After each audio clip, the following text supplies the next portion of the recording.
question. I call the member for Fisher. Thank you, Mr Deputy Speaker. I rise in support of the Competition Consumer Amendment Motor Vehicle Service and Repair Information Sharing Scheme Bill of 2021. Mr Deputy Speaker, I have a long history through or with the motor repair business.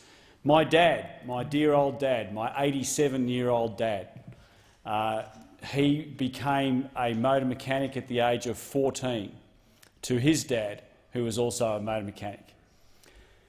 My dad was a motor mechanic for 73 years. 73 years. And that's almost bewildering these days to think that anybody could be in a job for that long, let alone a job that requires a lot of physical exertion of energy. And I remember Dad crawling under cars and trucks, coming home every night, filthy, oil and petrol all over him and up his fingernails and always stinking of oil. And from about the 1980s onwards, Dad would come home and he'd complain bitterly about being blocked out of the industry, that as cars were becoming more and more technical, a bit hard to believe that the VL Commodore could be regarded as technical, but I think the VL was around about that age where they first started introducing computers. And this was the way that car manufacturers were able to block out the small, independent motor mechanics like my dear old dad. What the large motor manufacturers did was that they basically held the intellectual property and certain tools from independent motor mechanics from being able to diagnose what a particular problem of a car might be. Now, my dad is, like many older motor mechanics, absolutely amazing when it comes to anything mechanical. There's nothing that my dad couldn't fix if it was mechanical. But these days, someone rocks up with a fault in a car, they plug a diagnostic computer into the car's computer and it spits out a fault or an error warning and tells the mechanic exactly what the problem is and what's got to be done to fix it. But this was a way of locking out small, independent, suburban motor mechanics, and what we saw over a period of years is small businesses, small motor mechanics businesses, withering on the vine. And it was really very sad to see all young, particularly young motor mechanic apprentices having to be sort of steered towards or pushed towards a career, if they wanted to be a motor mechanic, in the big major motor manufacturers. Of course, we on our side of this House are very, very passionate about small business. We believe that small business is the engine room of this country, and we will back small business every step of the way. But this reform is not just about assisting small businesses like my dad.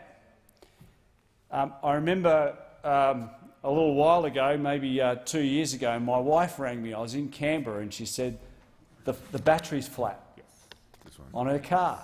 And I won't name the brand of the car, but it's a European car. And I said, OK, we'll just go and get another battery. No big drama. What's a battery on a car cost? 150, 180 bucks.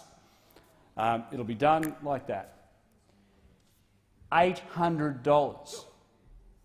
$800 they wanted, the manufacturer wanted to replace the car battery on my wife's car. So, of course, I rang the manufacturer and said, hey, come on, you didn't come down the last shower.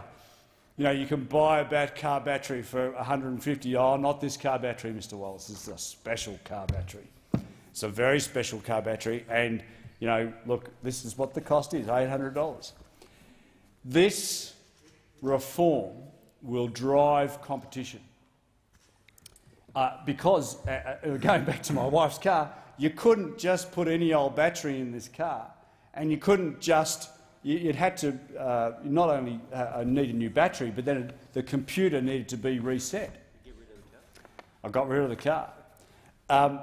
The computer needed to be reset in order to make this thing properly functional.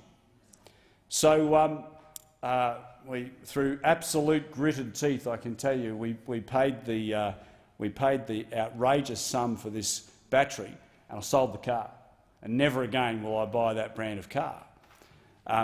But this is where consumers were being absolutely held over the barrel by large motor manufacturers.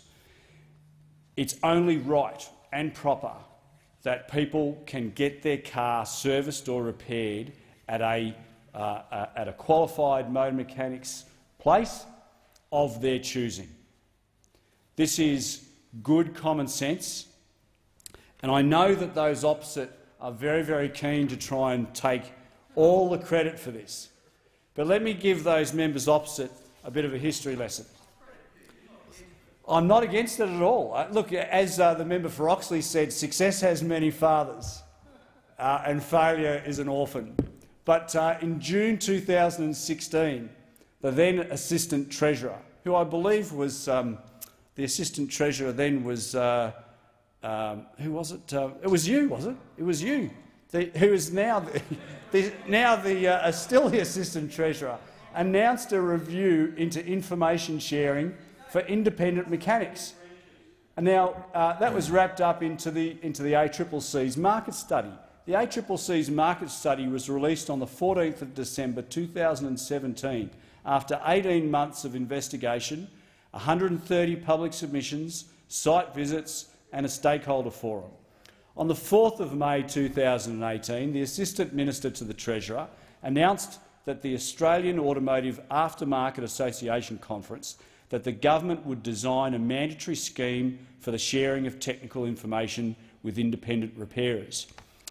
2 weeks after that, on the 13th of May, the member for Fenner, if I remember correctly, announced with the greatest of fanfare that the Labor Party would be supporting this policy. So now they're taking all the credit. I just wanted to put that on the record. I don't mean to be disrespectful. This is a good, common-sense policy. It's very pleasing to see that it's bipartisan, but I think we need to remember the true and proper history of this matter, and I want to applaud the efforts of the Assistant Treasurer, who's here to sum up very shortly. So, Mr Deputy Speaker, this is a sensible reform. I thank the Assistant Treasurer. I thank all those members, this side of the House and the other, who've supported it, and I commend the bill to the House.